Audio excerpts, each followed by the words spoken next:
Welcome to My Therapist Says, an interactive experience enriching your most important relationships. During today's event, I'll be your host and moderator as we present the art of intimate marriage. Marriage is sacred. It's a precious covenant between God and a man and a woman. And aside from our relationship with Jesus Christ, marriage is without question the most important and tender relationship on the planet. Pope John Paul II spoke about the importance of marriage in his homily on November 30th, 1986. He said this, "As the family goes, so goes the nation, and so goes the whole world in which we live." He defined the family as the first and vital cell of society. It could be said that marriage is a family's infrastructure, the foundation of all relationships. As we focus on marriage, today I'm joined by Dr. Jennifer Conzen, a licensed marriage and family therapist, author, certified sex therapist, radio personality, and a good friend and colleague of mine.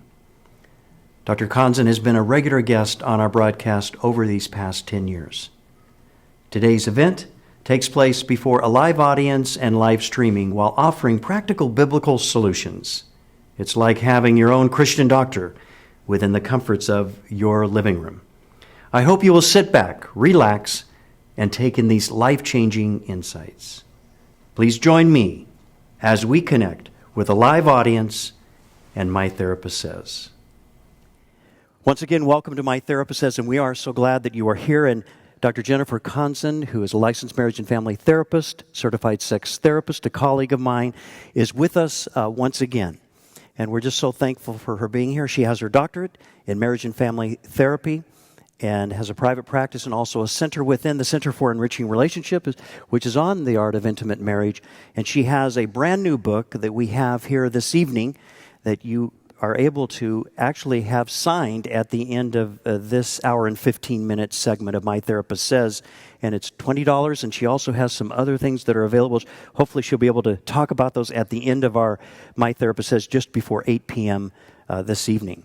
So without further introduction, you'll see Dr. Jennifer Conzen is happily married, has a wonderful husband, beautiful children, not all of which who are now graduated from the home. You still have people like we do. Robin and I have still one child at home, and you have your son still at home.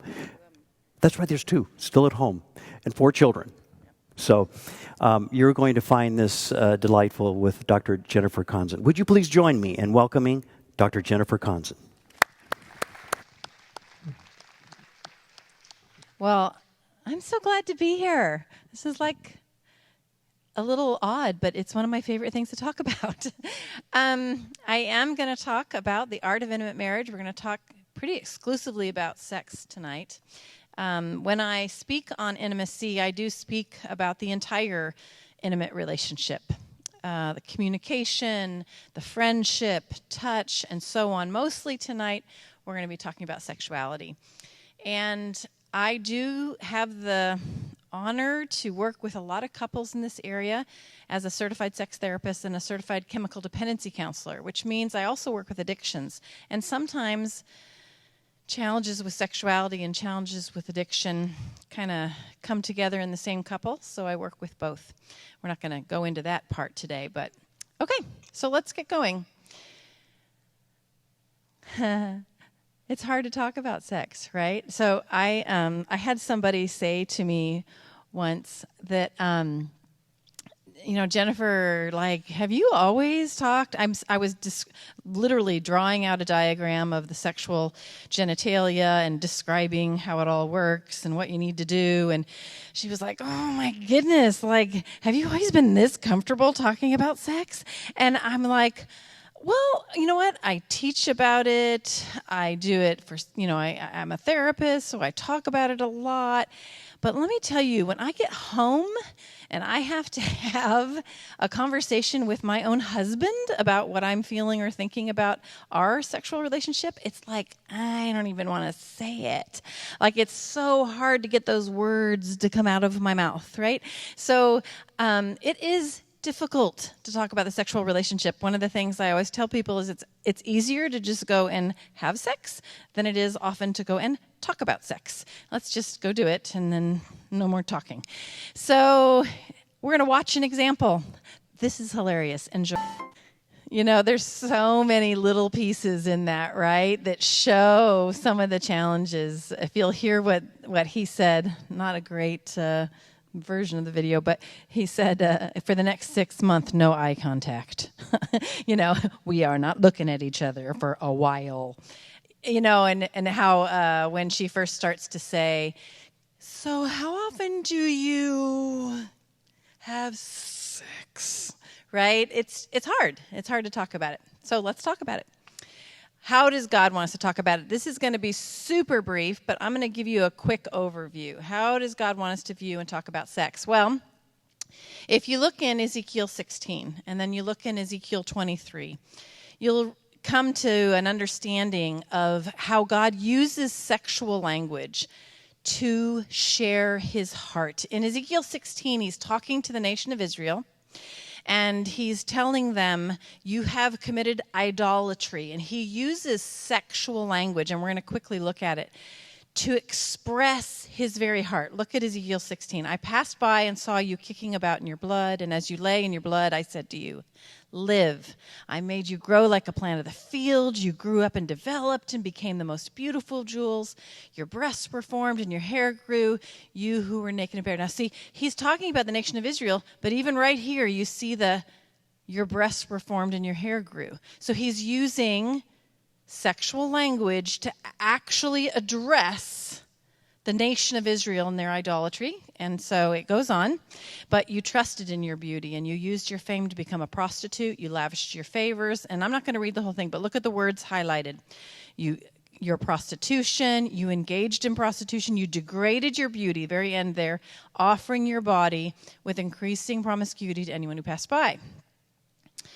Therefore, and look at the highlighted words again, you exposed your nakedness and your promiscuity with your lovers. You stripped in front of them, and they will see your nakedness. Look at Ezekiel 23. In the land, their breasts were fondled, and their virgin bosoms were caressed. Again, highlighted. She lusted after him.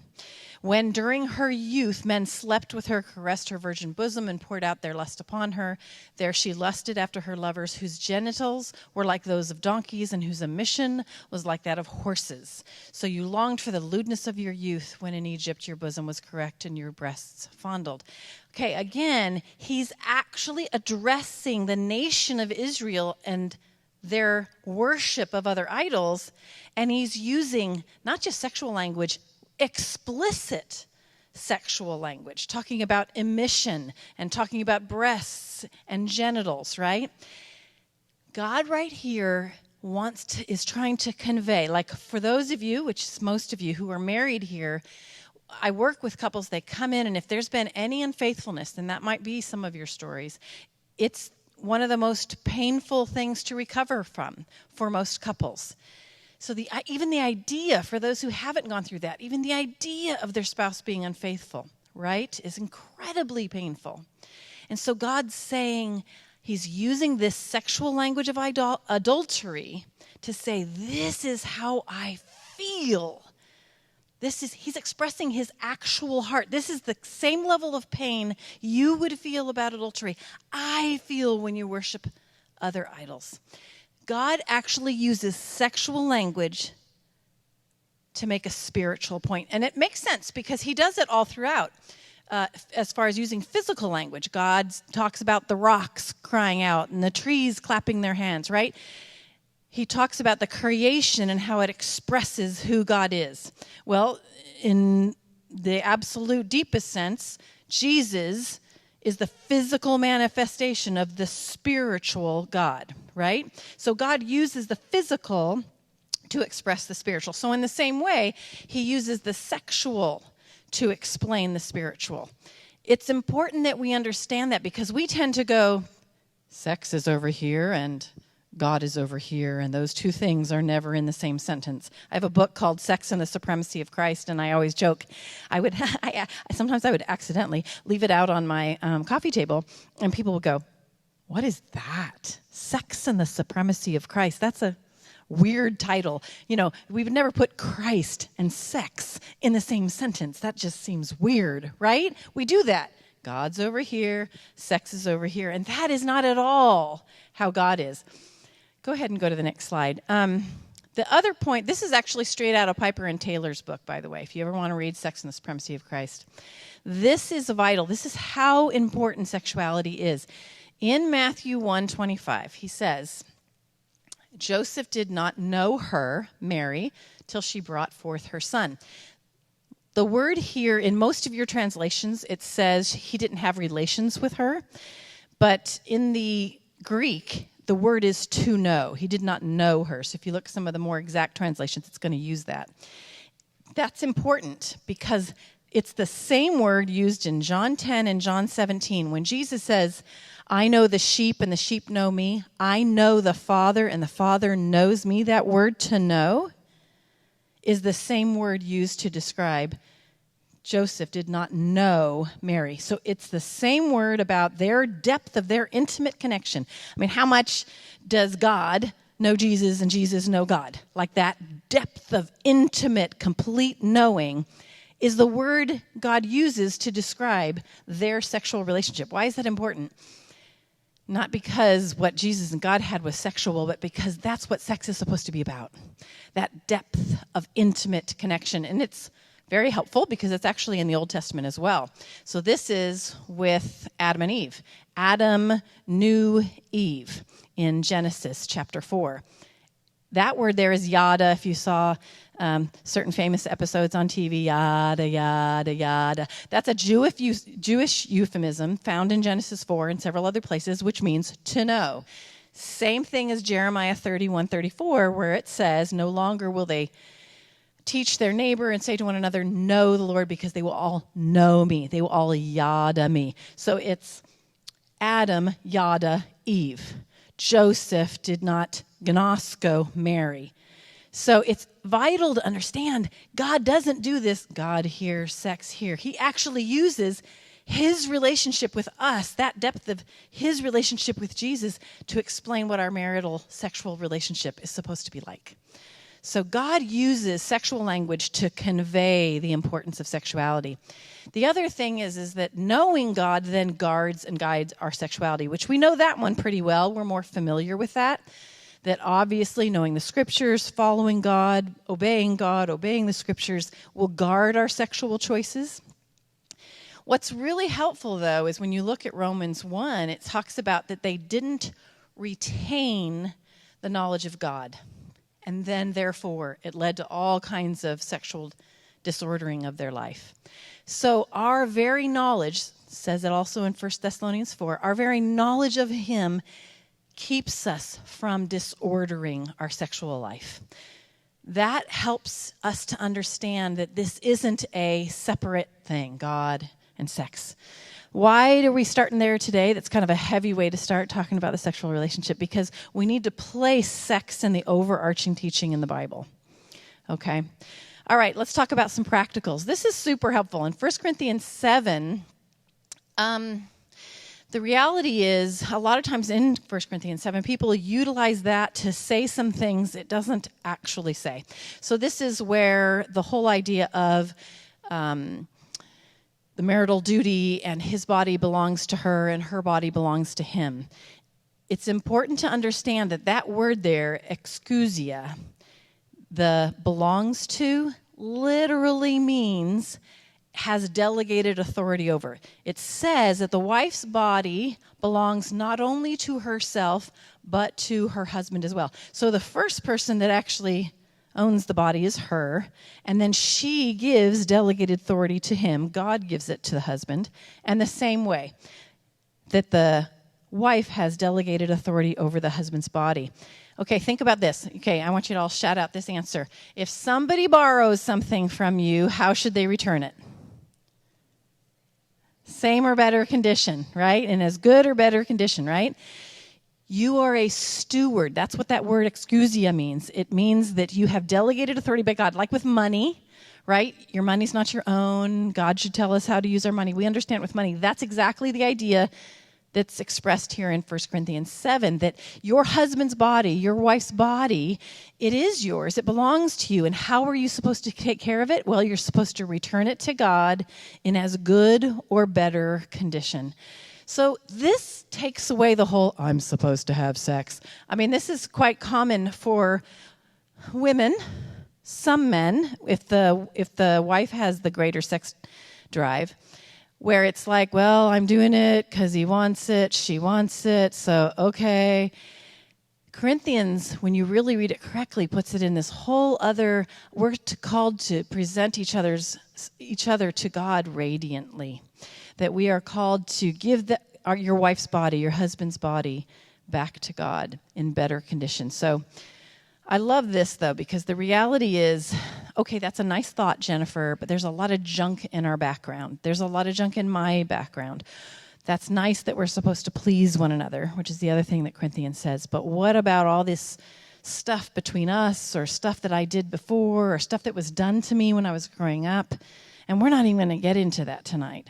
The reality is those things absolutely affect what's happening between you right now. And I love, this is, again, out of Piper and Taylor's book, the little compilation of several scriptures.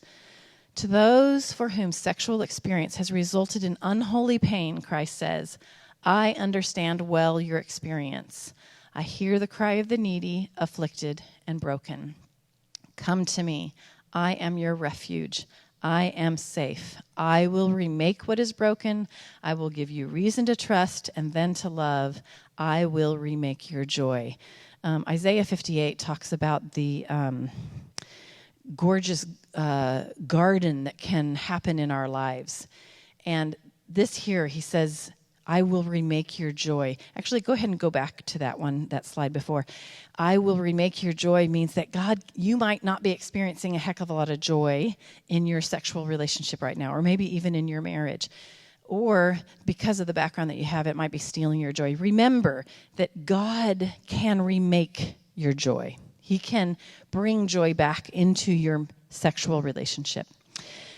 So, I'm going to talk about some very specific things tonight. And I'm going to warn you, I'm going to start using very explicit language. I'm going to talk about sexual physiology and how sex works. So, warning, you have been warned. We're going to go into vivid detail right now on, okay, that's all nice, but how does it actually work? And what kind of problems do we have? And I'm going to do it relatively quickly, right? Okay. When it comes to sexuality, there are a number of different diagnoses that you can get if you're having sexual problems. You may be experiencing sexual pain. You may be experiencing low desire. That low desire is the most common complaint that doctors receive from men and women, usually men about their wife. But it is the most common complaint that brings people into a sex therapist, is low desire, low arousal. For men, you're going to hear a bit, mostly about erectile dysfunction, but also premature ejaculation and delayed ejaculation, which means you stay erect the entire time and you're continuing to thrust, but you're not reaching an orgasm. And then orgasm disorder, which can be either I used to have orgasms and now I'm not, or it can be that I've never had one. And that's pretty common in my office. But before I even go into the details of these, which I'm going to in just a minute, it's important to understand some of the myths. Okay, so I'm going to just throw it out there. I want you all to answer real quick. How long do most men have stimulation to their penis, oh, there's the word, before they orgasm? How many minutes of stimulation to the penis before they orgasm? Tell me. Oh, come on, you already know. That's so not fair. Okay, what does the common person say? 10. Okay, I always get jokes. People are like, 20. Okay, the common male ejaculates within 2 to 5 minutes of friction to the penis. So what will happen is men come in and they say, I have premature ejaculation, and I'll ask, how long are you being stimulated before you orgasm? And he's like, 3 minutes, and gosh, when actually to get that diagnosis, it's 1 minute and under. So there you go. That doesn't mean it's not bugging you and it's not bothering you and you wouldn't like it to go longer, but it's not the actual disorder until it's under a minute. It's important. Why is that important? Because, okay, how long does it take most women to reach orgasm? I won't make you shout it out. But the typical female takes about 20 to 30 minutes. So if he takes 2 to 5 and she takes 20 to 30, and we're thinking all his thrusting during intercourse is going to bring her to orgasm, and we have a math problem, right? Most women actually don't orgasm during intercourse. Most women orgasm during manipulation of the hands and the tongue and the mouth to the vagina. And a certain percentage, about 30%, do during intercourse. So why is that important to know? Because you might be like, something's wrong with me, or what's wrong with her, or what's wrong with us, when you might be normal. And you might need to think about it differently. So one of the most common things, too, about desire is that, I'm actually not sure what time I'm supposed to be done here. 7 what? Okay, I got 8 minutes. Great. Desire, how does it work? So one of the most common ideas is that first a couple has, a person feels desire for sex, and then they start getting aroused, maybe because they start touching, and then the arousal kind of peaks and valleys, and then, whoo, orgasm, and then resolution, and all the blood flow leaves the body. So here's the lovely picture of it, right? There's a slight problem with this. It's not correct for about 50% of the population. The majority of women don't actually experience desire before. Maybe when they're younger, maybe before they had kids and jobs and so on. But the majority of women, it is not until after things get going in a positive relationship where things are going well, then all kinds of nice things happen, and foreplay happens, and lots of lovely touch, and then her desire kicks in. So this might be the typical female. Okay, sure, we can have sex. Okay, that's nice. That's nice. Oh, that's nice. Okay, that's nice. Now I'd like to have an orgasm. Okay, that's called responsive desire. If people think I'm supposed to have the desire beforehand and they don't, then it can become what's wrong with me, or it can become what's wrong with my spouse, that they don't feel desire when they might be normal.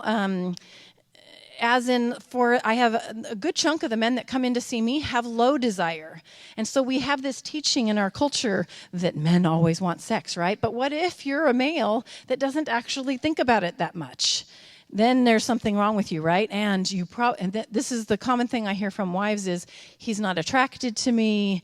He doesn't, he's thinking about something else. He's doing something else, when he might have lower desire than the typical male. So desire can be super problematic, and it's important to pay attention to that myth as well. It doesn't mean that there aren't a lot of different things that need to be happening in your relationship in order to help desire more likely happen. So let's go to the next slide. That is kind of out of order. Go ahead and go to the next slide, and I'm going to come back to this book. All right, so this is what you would call male sexual desire when it's low. It's got a nice, look at that long name, male hypoactive sexual desire disorder. It just means that hypoactive means low, that he doesn't think about, fantasize about sex during the day much at all, and so there must be something wrong, right? Well, you can receive that diagnosis if that is your situation. However, there might be a lot of different factors in that. It might be hypogonadism, meaning testosterone is low. It might mean that you guys are in high conflict, and anger will lower sexual desire for some men. It may be that stress and worry are high, because stress will lower desire. So there's a lot of different pieces that come into play for men with low sexual desire. Next. That's a funny picture.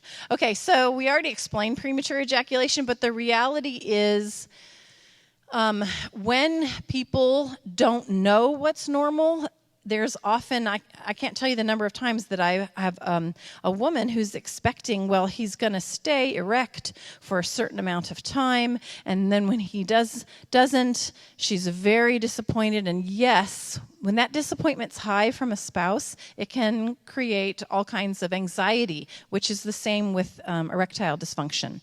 The anxiety around, I have to stay erect and I have to last a certain length of time. when I work with couples with premature ejaculation, there's a lot of kinds of products that you can buy. You can actually go on an SSRI, which is an antidepressant. Because SSRIs, by the way, they do lower the possibility of reaching orgasm for men and for women as well. So if you're on an SSRI, it will lower what's happening in your body, the possibility of reaching orgasm. And so for some men, they'll actually go on an SSRI, a serotonin reuptake inhibitor, in order to lengthen the amount of time before they ejaculate. Or they might use a numbing cream. So there's things that you can do, but honestly, for the majority of couples, it's learning to be okay with this is how it's working tonight, whether it's premature ejaculation or, there goes my penis, it's not staying erect any longer, and okay, well, let's do some other things. And so learning how to be okay with the differing body. The male penis actually becomes erect and soft and erect and soft and erect and soft about 3 to 4 times in the middle of the night. And so that actually happens during sexual arousal for many men. But if they're worried about it and their penis starts to lose erection, the worry itself, that's called performance anxiety, can kick into gear and cause challenges as well. So one of the things that I do when I work with couples is helping them lower their anxiety around their functioning. Okay, here's a lovely picture for erectile dysfunction where, how long am I staying? How long am I staying? Oh, am I staying long? Oh no, there it goes. And shoot, right? And that worry can be super problematic versus, well, there it goes. Let's do some other things. And lowering the anxiety around it can be huge. So that's a lot of what I do when I'm working with couples. All right, so we're going to jump into female.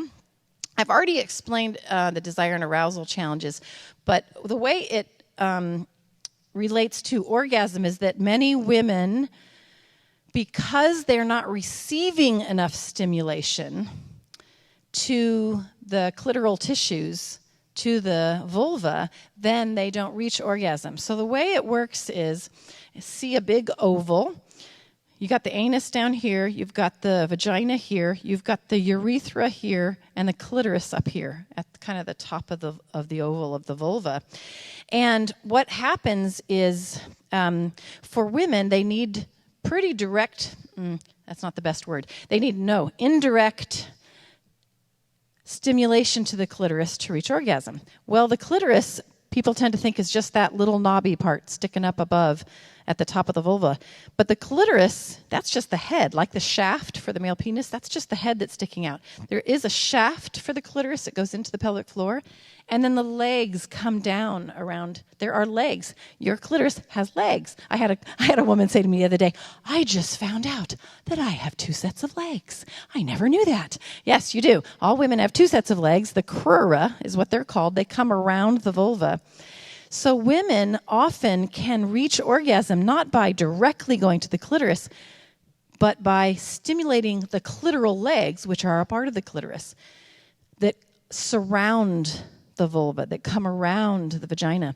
And so I tell husbands that going right to the clitoris and doing it as fast as you can to get her to orgasm probably won't work.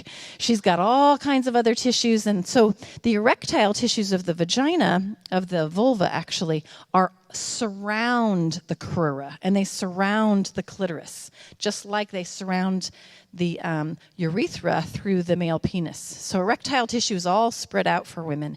So it's important that sometimes the reason why women don't feel arousal and don't reach orgasm is because they're not receiving enough stimulation to all the areas.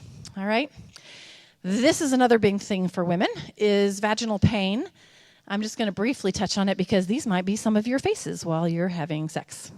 Right? You got the nice smiley and then not so smiley, and now I'm feeling a little pain, and I'm really feeling pain, and you are not touching me right here at the end. Okay, so Sexual Pain, which is the book that was earlier by Goldstein, where he says, yeah, nice, when sex hurts. So Goldstein works here in San Diego, and I often send women with sexual pain to see him. He's a sexual medicine specialist. Why? If you're feeling pain, your brain's going to say, no, no, no, no, no, to sex, right? When you're looking at the stove, you're not going to stick your hand on that red hot stove. Your brain's going to say, stay away, stay away. So women's desire is very affected by if they're experiencing any pain. And pain can be due to a lot of different issues. If you're experiencing vaginal pain, you may want to go purchase this book. Okay, I love this one. Vestibulodynia, which is the name for vaginal pain. Look at what it says. I'm afraid you have... Oh, back up to the funny one. I'm afraid you have a yeast infection. He's telling the bag of bread. A lot of times I'll have women come in and say, I have yeast infections. My gynecologist has treated me for yeast infections over and over and over. I've had multiple UTIs. And so I've been getting all kinds of medications for that. And I'm continuing to have them, and I experience pain the next day after we have sex. For some women, it's during thrusting. You shouldn't be experiencing pain, and there's usually a medical reason for it. And sometimes gynecologists and urologists are not trained in sexual pain. They're changed in the sexual genitalia and everything connected with that, but not to the experience of sexual pain. So if you have more questions on that, you can read it in the book. You can get Goldstein's book. You can actually call him, and he'll do a 10-minute free consultation. Let me show you this picture. Look at that picture. That's like some women's vulva.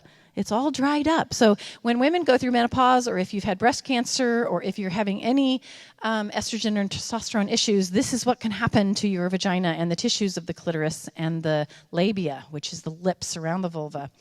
So it's important, if that's the case, for some women it is an issue of just needing more lubrication, but for many women it is an issue of low testosterone. Just a little piece there. You can ask me more about that. All right, let's go on. We've already talked about sexual functioning. So this is really funny, though. There's a lot of different things that, don't look at the picture in your paper. There's a lot of different things, no, and you all just did, that are a difference between men and women. So let's look at the slide. What is it? You just say don't, and they all do, right? Look at this, right? Here's the man, and here's the woman. What does it take to bring her to arousal, right? It's like I tell people... I'll have husbands actually come and say to me, Jennifer, like, I did it all last night in a certain way, and it worked, and she had an orgasm, and I did the exact same thing the next night, and it didn't work, right? And so sometimes it's frustrating for men and women to figure her out. The reality is, as funny as this can be true for men, where how to stay erect, how to reach ejaculation can become complicated with age and with health issues and a long plethora of things. So just remember, yes, there is a big difference, but it can be on both sides. Okay. How does God want us to view our lives? Well, our sex lives anyway. I love these. This is out of Song of Solomon and Proverbs. Let your fountain be blessed and rejoice in the wife of your youth, a lovely deer, a graceful doe. Let her breasts fill you at all times with delight. Be intoxicated always in her love. The word intoxicated there in the Hebrew means reeling. You know, when somebody's had too much to drink and they can't stand. He says that's what sex is supposed to be like. And for many couples, that's not what it's like. They're not enjoying it to the point of barely being able to stand, right? And so, but that is God's plan. It's important to know that. I love Song of Solomon here. Let him kiss me with the kisses of his mouth, for your love is better than wine. Like, look at the enjoyment. Song of Solomon is full of this sensual enjoyment of each other. Look at the language there. The king has brought me into his chambers. It's this exciting, look where we're going. I'm not going to go into, you might have some questions that we'll go into more details on how to get there, but the reason why I'm including these tonight, is just to remember this is God's plan. He wants it to be intoxicating. He wants it to be exciting. He wants it to be fun. For instance, look at this next one. Look at these words, right? Leaping, climbing, and seeking, jewels, earrings, ribbons, all you can eat, battles, chariots, crowns, swords, and shields, trees, wind, and rivers. When you see that, all those words, tell me real nice and loud, what does it sound like? Say it real loud. Adventure. What are you picturing? When you hear all those words, what are you picturing? Say it real loud. Joy. I'm seeing people all dressed up, lords and ladies, kids climbing trees with their, playing, battle, fun, right? Crazy, creative fun in some way, joy, right? These are literally the words in Song of Solomon. Every single one of those words is in Song of Solomon. God's plan for sexuality is to look like that. That's not often what's happening, but this is what he can bring in and what he can create. So in Song of Songs, it says, where he says to her, "Let me hear your voice." So remember, we started off with how hard it is to talk about sex. It's hard to voice what we're feeling. So do take the time. I do have I'll just say this. I have a radio show on Saturdays at 11 here in San Diego. You actually can listen to it anywhere in the world if you go online to K-Bright, but it's AM 1240. And I tell people all the time, send in your questions. So you're going to send them in tonight. But this might bring up lots of other questions. You might be having more questions after you leave here tonight. You can send them to my email, which is my name at Yahoo. So Jennifer Conson at Yahoo. You can send them because I'd love to answer them. You can also get them answered by going on the website, The Art of Intimate Marriage, the book, and stuff like that. One of the things that I do is I give couples the opportunity to learn how to talk about sex. I created, if anybody here ever heard of the Ungame? Okay, it's this cool little fun game that therapists use it, parents use it. It's a way to really build communication. Well, while I was beginning to work with couples around sexuality, I was trying to find cards that were appropriate for Christian couples to use to help build sexual communication. And I couldn't find them, so I made some. And so learning how to let your voice be heard around, remember how she says, she was embarrassed to say she likes it, the grandma, the mom, right, that she likes sex. She was embarrassed. That's often the case where it's really hard for people to say what their preferences are and what they like. So find some kind of tool out there to help you. I tell people if you're going to read a book on sex, read it together at the same time. Read a chapter, talk about it. Read a chapter, talk about it. Because this piece on learning how to talk about sex is kind of challenging for many couples, and sometimes we just need some help to get there. Thank you for having me here. Thank you. Dr. Conson, thank you so very much. In fact, while we have these up front here, these are the Intimate Marriage, Deck 1 and 2. Is this what you're referring to? Yeah, there's 5 decks. Want so to talk this is about 1 that? and 2. So deck 1 and 2 are about your overall marital intimacy, your relationship, how well do you know each other, simple things like that. Deck 3 is about touch, because a lot of times couples don't talk about touch. Mm-hmm. They don't know what they like and don't like around touch. And decks 4 and 5 are about sex, helping couples talk. It was so funny, I was at a conference and we had all these out. And you can actually look at them when you go because there's some open ones out there. And I was at a conference and we had all the decks out and all these couples. It was so much fun for me. We were selling books, but they're all standing around giggling and laughing as they're reading through the cards, right? It can be embarrassing, and yet it can also be fun. So if anything can be helpful, go for it. Thank you. Those are in the back on the table for you if you would like to purchase those. How much are these, by the way? So the book's $20. The cards there's 5 decks. They're $10 a deck, and so you can get all of them for $40, or you can get the book and all of them for $54 for the cards and the book. Okay. This is Dr. Jennifer Conson's The Art of Intimate Marriage, a Christian couple's guide to sexual intimacy. Her husband, Tim Conson, and Dr. Jennifer Conson wrote the book, and it is available, and if you would like a signed copy after this evening's session, you're most welcome to purchase this in the back for $20. Correct? And just to let you know, in the book are tons of practical exercises, communication exercises, touch exercises. So it's not just a go read it, it's a very practical go work through some of these things. Okay, let's be real specific in that about talking about sexuality with your mate. And if you have questions, please, if you would raise them in the air, we need our questions to come forward. So if you're on your 3x5 card, if you would write down your question, raise it in the air now, and one of our hosts will come by and pick that up and bring that to the front. I'd like to talk specifically about some of what you were mentioning. I know we need another 5, 6, 7 hours even to begin to really go into detail about some of these issues. But when a couple is trying to figure out how to talk to each other about their sexuality, and I know that I'm not a certified sex therapist, but I oftentimes work with couples in this very area.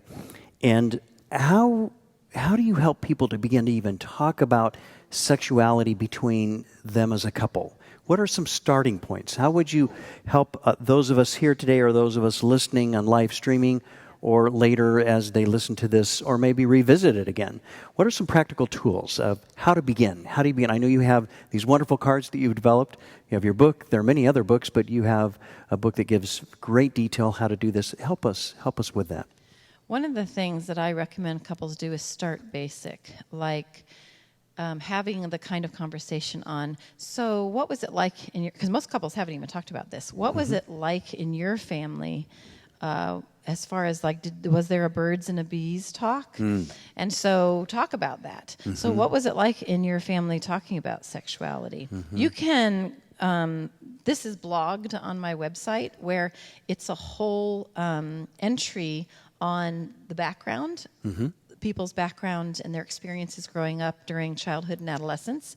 And so usually what I'll tell couples to do is go read that and then sit down afterwards and share with each other what in that chapter, in that entry, was similar to your own upbringing. So starting with background where it's not about your relationship, but about what your experiences were growing up. So you're not even getting into sexual activity as you get into the teens and into adulthood, but you're just talking about, you know, was your family comfortable talking, and what was it like in your house, and how did your parents interact, you know, around sexuality? I can't tell you how many times I'll have people tell me how, yeah, my dad would, you know, I could tell he was like, hey, and she would push him away. And so, wow, it's this amazing thing when couples can start talking about what they saw growing up.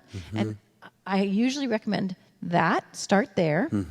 And then the second thing would be read Song of Solomon and start there.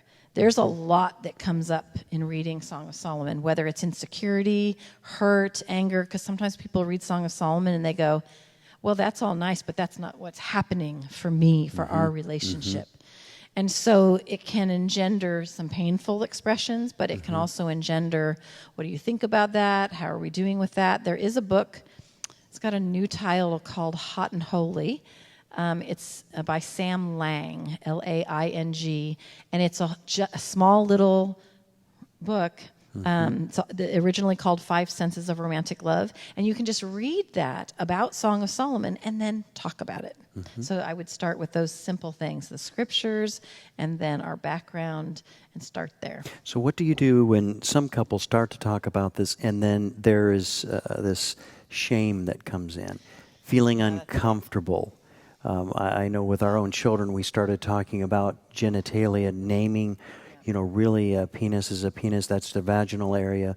These are breasts, and versus the wee wee and the pee pee right. and the wah wah and all the different words that we use that aren't. Yes. So yeah, when it comes to that, that's important. And I think sometimes the little children, then they go on the courtyard, they're out playing in the playground, and then they hear those words of genitalia in a very negative connotation, and then they can feel a sense of shame. Just that simple statement that I made. However, there are many other issues. But what do you do initially when a couple is trying to talk about this and trying to be very intimate of their conversation, and yet shame comes in, and there's a feeling of uncomfortableness. We might start giggling a little bit. We're feeling uncomfortable.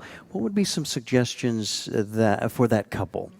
Well, one of the first things is that when you start feeling uncomfortable, start paying attention to where you notice it. Most of the time when people feel uncomfortable, their heart rate will go up, or they'll get a pit in their stomach. And so one of the first things that I do is help people recognize where does it go in your body when you're uncomfortable, and then share it with your spouse. I can feel myself reacting. I can feel my stomach clenching, or I can feel I'm getting tense across my shoulders, and so I need to take a break here for a minute. And so sometimes the break is breathe. Just so actually, everybody do it with me right now. Take a breath in your nose, and out your mouth. Okay, because for some of you, this talk, you might be getting tense, right, across your shoulders. If you're not feeling great about how things are going, right, your stomach might be clenched. So take another breath in your nose. Come on, do it with me, out your mouth. All right? So the first thing to do is when the shame comes in or any challenging emotion, share with your spouse that you can tell you're having a hard time with the conversation and breathe together. Just slow everything down. Slow it down. Take some time to just breathe through it. And then you may need to wait and come back to the conversation. Or you may go, okay, I'm okay now, and then you can come back into it. And then you can say, hey, just talking about this brings up a lot of negative feelings for me. It brings up a lot of shame. I'm noticing that I'm feeling kind of flooded with negative. And so it's just giving it room, breathe through it, share it with each other. If you can then continue and share, tell each other that it's bringing up a lot of stuff. You talked a lot about this, about the idea of being patient, being okay when things, I think you described an interaction between a couple where he said, oh, Dr. Kanzen, I did care and caress and care for my wife, and it really was wonderful. And then the next day it was ineffective or it did not work. And this wonderful concept of... Which is actually the problem. It didn't work. Yes. And so, the tension around that, the expectation is supposed to go this way. Of course, we know this in marriage, that one of the very critical pieces for a newlywed, and also those that have been married a long time, that their expectations can drive the relationship in a very negative way, or if those expectations have a bit of fluidity about them, they're malleable, they're flexible, that can be one of the greatest gifts to a marriage, because you referred to that. You know, it's learning how to be okay at this point with that. So how do you suggest giving some of these ideas of being able to relax, to breathe? How do we change those expectations? Because is close to 80 to 85 erectile dysfunction tends to be in the area of expectation. You were talking about this performance driven. Talk just to us for just a few minutes about that idea of expectation, which really is one of the first issues I deal with couples, not just in sexuality, but their relationship. What are your expectations? Do you want the dishes cleaned and in the dishwasher before you go to bed, or is it okay to put them in the sink? Well, my family said just put them in the sink. At least we wash them off. But the other person is saying, of course, no, I'd like them in the dishwasher. Those kinds of expectations that then can lead into sexual expectations. And that's huge. And that's where, in all honesty, one of the biggest things that helps expectations is seeing if they're even realistic. Like myths. You talked about mythology. Like myths. I had somebody just the other day, which was so fun. They said that they were working with a couple, and they were married 2.5 years. She hadn't had an orgasm yet. And he was like, look, it only takes me a few minutes, and I'm helping her, and she's still not reaching orgasm. And she says it takes longer, but I think that's ridiculous. And so the person helping them said, here, I got this book. And he had just picked up my book. And he said, read this chapter. And the husband read the chapter, and he went, and he cried because he felt bad that his expectations were actually wrong physiologically. Yes. And he was like, and he went to his wife, and he said, I am so sorry. And this was just last week, somebody was telling me this. And then they came to him, I don't know how much time, I think it was a couple weeks later, and she had her first orgasm. And he just needed to learn that his expectations were off. And this is true when it comes to women who have expectations on erectile functioning. And then if his penis becomes softer, then it must mean and they list. He's not attracted to me. He's thinking about porn. He's, and they make this list instead of going, oh, that happens with the penis throughout sexual arousal. That's normal, especially as people age. And so it may not be this list of things, I'm assuming. So one thing is education can be helpful. Yes. But the other thing is just talking about it. Like, is this something you expect? And reading something together not in a blaming way, because this happens where then somebody gets that information and they'll use it as a club on each Right. other, you know. Right. You are going to understand this, but instead to have a compassionate conversation, hugely helpful Yes. around that expectation. Yes. So as we look at this, let's ask the question of God. You're not God, but let's ask the question: why does God make a male to orgasm 2 to 3 minutes and a female 20 to 30 minutes? Why would God do that to a couple? I know. Because there's strong mythology, isn't there, that a couple should come to orgasm at the same time. Yes. Yeah, When we you didn't look practice at- that, by the way, we but didn't, anyway. but I know. When you watch the TV shows and the movies, when do couples have sex on TV and movies? When do they do it? Right? It's right after they meet. It's premaritally. How often do they show any kind of sexual relationship during marriage? Hardly ever. Not that we should be watching that, but I'm just saying, right? Movies and TV, it's always premarital, and it's always like right after they meet. And guess how it works? It's with heavy panting and clothes flying everywhere, and it's up against the wall or in the bed. And then when they do it, they both have orgasms. You don't ever hear about pain, and you don't ever hear about erectile problems, right? Oh, honey. You don't ever see that in the movie scene. Right. And so, yeah, that's a huge piece. It's still 70 plus percent Right. of They all don't bed show it scenes in are the movies. non-monogamous marriages. Right. Right. You're right. So what are your thoughts about that? What are your Right. thoughts? Because there are biblical reasons for Right. this, of course. Right. Yeah. I think the main thing is that we want to put sexuality in a certain kind of box instead of, remember, what sexuality actually is about is the depth of the connection. Yes.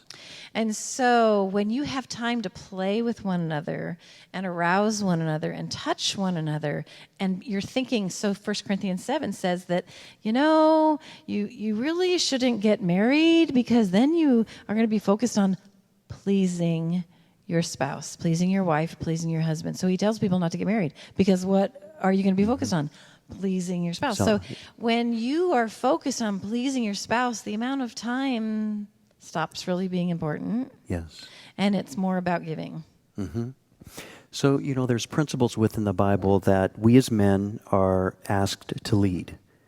We are asked to lead in our families. We don't dominate our families. We lead them. We lead them in spirituality. We lead them in conversation. That is counterintuitive for most men in the sense of leading and talking about emotion. That typically we as men don't do that, yet God is asking us to be in that role. We see research that shows that empathy within children has a great deal to do with the male and the female, but there's a long sense of the male blessing the family, caring for the family. So it would make sense then that the male would need to be the leader in pleasing giving to his wife. I mentioned this in the class, and I know you've taught in our class, The Two Become One. You've been there several times. That was last Sunday, and I was talking about, and you've just shared one of your patients, and I've had numerous patients where they would come in, and many of which have been 20 years, and she did not know that she was supposed to have an orgasm. She was not aware, or they were not aware as a couple. So you mentioned education is so critical. Then we've gone to expectations. Yeah. And then this need to nurture the other person, which goes counter to what we see in the movies, and that is to get your needs met at the expense of the other person. Well, and let me say this, is that, too, if women aren't having orgasms, if they're not enjoying sex, guess how much they're going to want to have sex. So, Right. Yeah. Yes. So it's important. Women need to prioritize their own sexual enjoyment. Often women will just go, I'm just doing it for you, honey, just do it quick. Let's just get it over. And if you don't prioritize, because most men feel very aroused by watching their wife become aroused and reaching orgasm. So it's let him take the time. The reason why there's usually not a lot of time taken to reach orgasm and to enjoy sex is because women cut their own time short. It's not just the husband; it's often the woman. And so it is important to learn to let your body enjoy sexuality, because if you're not having orgasms very often, it does then not make sex always as appealing. And so that's important to prioritize your enjoyment. In the Bible, it says you're supposed to enjoy a long life, right? We're supposed to enjoy sex. God, the female clitoris. Okay, I'm totally going off topic. That's the okay. finger and the tongue, right? They have an incredibly high number of nerves, right? If we touch with the tip of our finger, the tongue, right? The highest number of nerves for the female body is in the clitoris. God actually created the body, the female body, to enjoy sex. But often what happens is women don't. So we need to reverse that. So even that point of a male... You're supposed to clap there. No, I'm just kidding. Oh, we're supposed to clap? We need to reverse that, right? The enjoyment for women. I'm just kidding. Is that idea, even the fruit of the Spirit, we see that patience. So even in the sexual experience between a man and a woman, a monogamous married relationship, that there is a sense where patience is being developed not just in the female, with but in yourself and each other. Which is a wonderful gift. There's several questions here that this is so interesting that this topic, you would think we'd have thousands of questions, and I have two up front here. Just want you to know, and I don't think I have one on my, but it's very interesting, these topics when we talk about this. Embarrassing to stick that card up. I'm sorry, I've got 5 here. I got all these questions. I tell people, I'm like, okay, I know you don't want to stick your hand up. So It's okay. It's okay. We have lots to talk about. I had several questions here listed, but there was a question here. One was your email again. Can you give us your email? Yeah, so it's my name, Jennifer Konzen at yahoo.com. Okay. JenniferKonz as in zebra, EN. Thank you. And then will you talk more about vaginal dryness and low testosterone, which you did. It was very quick, of course, and you said you were moving through pretty rapidly. Can you talk about this? Yes, I'm so glad you asked. Yes. So a lot of times when women are experiencing dryness and then it's creating discomfort and pain during sex, they'll tell their gynecologist, and their gynecologist will say, let's try an estrogen cream. However, most of the time the discomfort is felt in the vestibule. What the vestibule is, so here's your vagina, and right around it is the skin, right around it, the tissue right around it is the vestibule, which means the opening. That tissue right there, so they'll say, let's use an estrogen cream. That tissue right there is not estrogen fed, it's testosterone fed. So it's important to understand even the physiology. The vagina itself is estrogen fed, but the tissue at the opening is not. And there are two sets of glands, the Bartholin's and the Skene's glands that are around the vagina. And so what can happen is when dryness occurs, it means that the tissues are no longer elastic. So the penis is, jutting back and forth, and it's ripping and pulling. And so women will experience sensations of tearing and ripping and due to dryness. Sometimes simply using coconut oil or avocado oil or all the different oils out there can be very beneficial. There's all kinds of products that someone can try. I tell people, don't buy KY jelly, please. Throw it away. Go buy a different product. Astroglide is the one I usually recommend. It's slicker, and so it really helps with the elasticity of the tissue. So you have to get a good lubricant, and sometimes that all right there fixes the issue. Also, you can take Replens, R-E-P-L-E-N-S, and it will create more moisture in the vaginal tissues. However, for many women, especially as they age, they're just like men, their testosterone drops, like dramatically.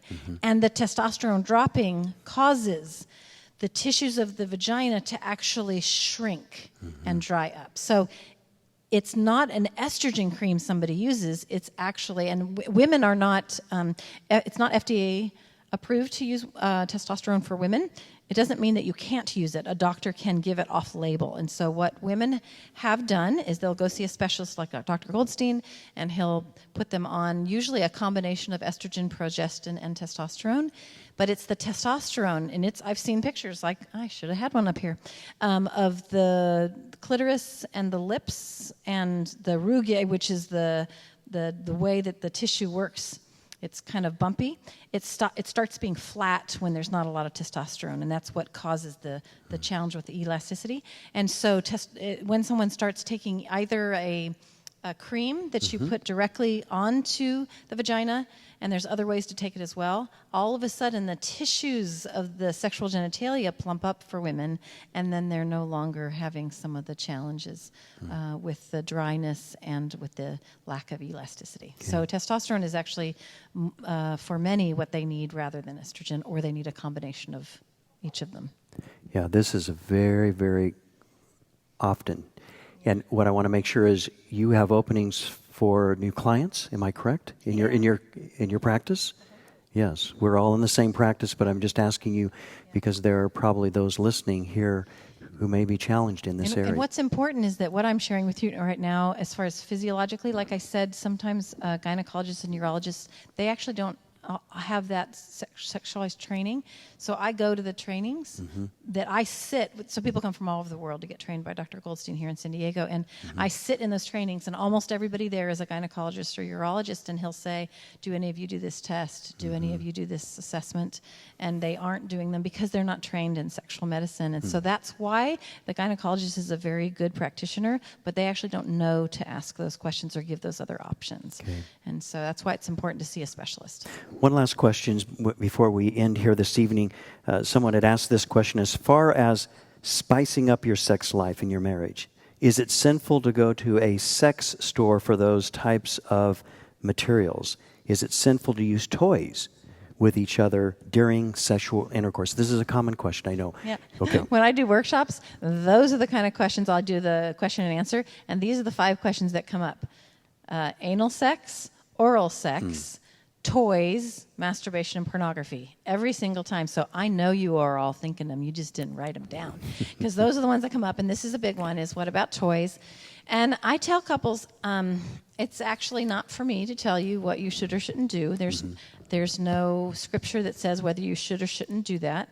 It is a mutual thing. But what I do give, as far as a decision, what I do give couples, and I'm thinking, is this on my website? I give them a list of questions. I call them my what's allowed list. And it's in the book too. But it's a list of questions that you can sit down as a couple and ask each other. And then after each question, it's got a couple scriptures.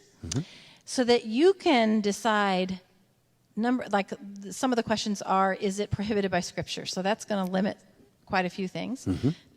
Some of it is, the biggest question I have on there that I think is helpful is, what's the fruit of it? So if a couple does decide to put something into practice, whether it's use a lubricant, whether it's use Viagra, whether it's use a vibrator, whatever, if they decide to put something into practice using a toy, like this is being asked, if you decide to try it, then you pay attention to what's the fruit, right? We know scripturally if the tree is good, then the fruit's going to be good. If the tree's bad. So in other words, if you start using that and it creates that intimate connection, if it creates that intimacy, then great. If it doesn't, then not so good.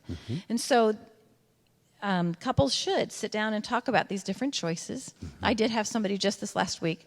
This was a pastor, and he said, I have a question. I noticed in your book you mention vibrators, and I'm not really comfortable with that. Can you please explain to me why that's in your book? And I said, I'm so glad you asked, because we aren't always sure. And part of it is, and I said to him, because of where you procure it. So if you're going to go buy it at an adult store, or if you're going to go buy it online, there's often really inappropriate pictures, that you don't even ever want to look at. Right. And I tell couples, number one, it might be that you send your wife to go buy those things, not to the store, but online. But there's also Christian websites that they have no pictures, and they sell all these products. And so if it's something you want to go check out, and what's keeping you from doing it is because of what most of those sites are like,